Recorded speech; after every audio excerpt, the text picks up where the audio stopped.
Pierre, tu gardes la parole. On va passer à ton film. Il me semble que c'est un film avec une mise en scène incroyable. Ah bah là tu peux pas savoir à quel point je suis content d'en parler. Une mise en scène incroyable, des couleurs qui pètent à l'écran, des acteurs au sommet et des jeux de regard intenses, le tout dans un splendide cadre musical. Alors là je peux te le garantir, notre film du jour, c'est un chef-d'œuvre. Mais vraiment, c'est un classique instantané. On y suit Andrew qui rejoint l'orchestre de Fletcher en tant que batteur. Tu me parles de Whiplash là? T'es sûr? Bah ouais, Andrew Fletcher, enfin je sais pas, hein, c'est... Merde, attends. Ouais, merde, attends. Oui, c'était Whiplash, attends, désolé. Oh là là. Je recommence, ouais. Donc, ouais. Lise et l'oiseau bleu. Oui, attends. Une mise en scène incroyable, des couleurs qui pètent à l'écran, des actrices au sommet et des jeux de regard tout en sensibilité, le tout dans un splendide cadre musical. Lise et l'oiseau bleu est déjà le 4e long métrage de Naoko Yamada, âgé de 34 ans au sein du studio Kyoto Animation.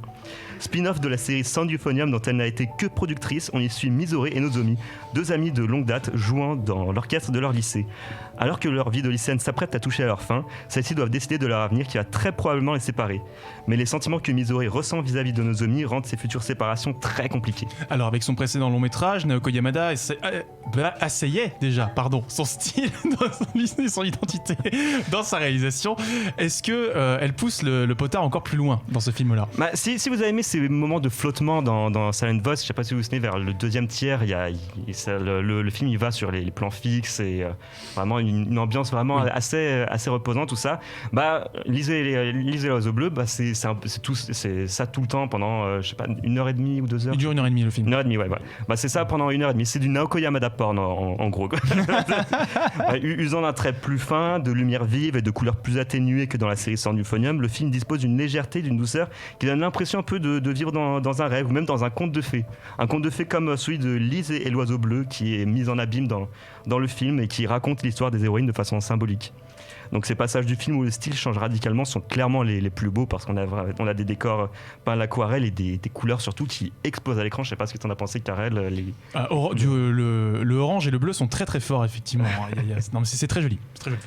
Du coup, on se retrouve avec un film qui prône plutôt le show don't tell, et j'irais même plus loin en disant qu'il prône le listen don't tell, parce que la musique est un vecteur d'émotion et de narration très très important dans Lise et l'oiseau bleu. On ne communique pas avec des mots, mais avec des notes. Un son très doux, ça évoque par exemple le caractère très discret de Misore, tandis qu'un son plus énergique, ça évoquera plutôt le tempérament de Nozomi, qui est très extraverti, qui parle beaucoup, quoi.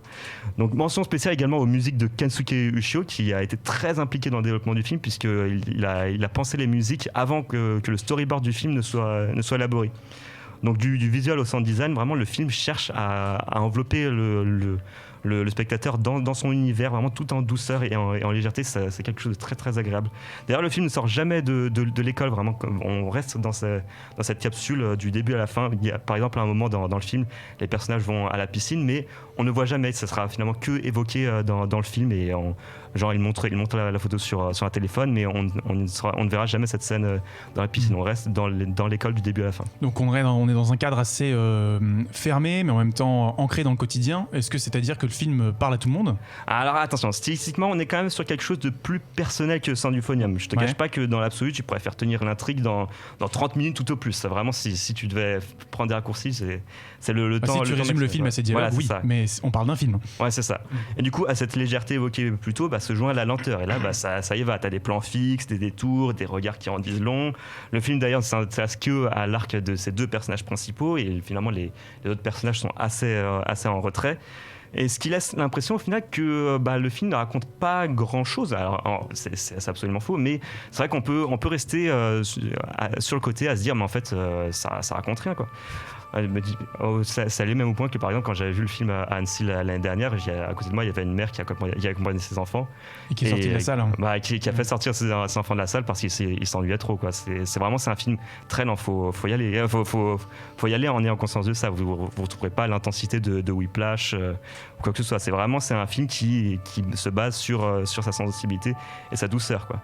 Du coup, si vous acceptez de vous laisser porter par l'univers, et que vous prenez surtout ce film comme une expérience, et que les amoureux de ces 2 lycéennes vous touchent un minimum, bien c'est un film hautement recommandable. Très très bien, on rappelle que ça sort la semaine prochaine, édité par Eurozoom, distribué par Eurozoom, pardon. Distribué par Eurozoom, c'est important, la terminologie est très importante. Voilà, merci beaucoup, Pierre, pour ta critique. Alors, tu as vu Lise et l'oiseau bleu pour le coup, à Annecy l'année dernière. Pour compléter ce que tu dis, c'est vrai qu'il faut prévenir les gens. On a laissé les gens sur le souvenir du dernier film de Naoko Yamada qui était Silent Voice, avec une histoire très très forte où il y avait deux grandes thématiques, le handicap, l'hikikomori. L'Ijime, pardon. Et du coup, déjà, c'était un film qui était très dense. Je trouvais d'ailleurs, même moi, qu'il y avait un peu trop de choses mis dans ce film. Il fallait en faire deux à la base. Là, c'est un peu le grand écart, comme tu le dis. L'histoire peut être résumée de façon courte, mais il y a des tas de films géniaux où tu peux aussi résumer l'histoire comme ça. Donc voilà, c'est quelque chose déjà de plus léger, de plus posé, mais où on retrouve effectivement le talent de la mise en scène de la réalisatrice. Juste une petite précision, tu as dit qu'elle était productrice sur Sonophonium, donc la série dont c'est un spin-off. En réalité, elle était quand même plus impliquée. En fait, elle s'occupait de toute la supervision artistique de la série. Donc elle est quand même à l'origine de la série. Elle n'a pas travaillé dessus. Elle a réalisé le premier et le dernier épisode et je crois un ou deux autres épisodes. Encore un peu moins sur la deuxième saison car elle était en train de faire Silent Voice, mais elle était quand même suffisamment impliquée dans Sonophonium pour ne pas arriver comme ça dessus et faire ce film de manière extérieure. Toujours se méfier de ma liste. Surtout sur Gintama. Seb ? Écoute, moi Naoko Yamada, c'est une réalisatrice que j'adore. Vraiment, la seule chose que je peux dire, c'est que j'attends vraiment beaucoup de ce film et j'espère avoir les yeux régalés par son style. Voilà. C'est vraiment assez incroyable comme film pour avoir eu la chance de le voir.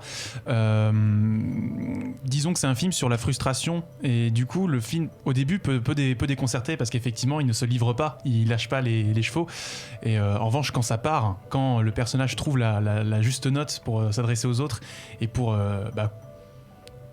consommer la relation avec l'autre, c'est splendide. Je ne vous spoil pas ce qui se passe, mais c'est un film sur la synesthésie. Il faut vraiment le prendre comme une expérience synesthétique, même ne serait-ce que un truc qui m'avait choqué. Rien n'est laissé au hasard. Je suis persuadé qu'en termes de montage, si tu lis le montage en termes de solfège, ça dit un truc.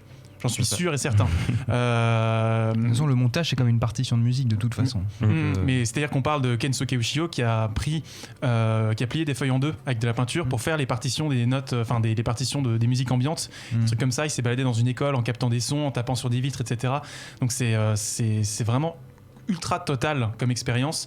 Et juste petit point, regardez bien le fait que Misore a des chaussettes blanches et Nozomi a des chaussettes noires, et prêtez bien attention au jeu des lumières pendant le film sur la couleur que ces chaussettes pourraient avoir, surtout à la fin. Voilà.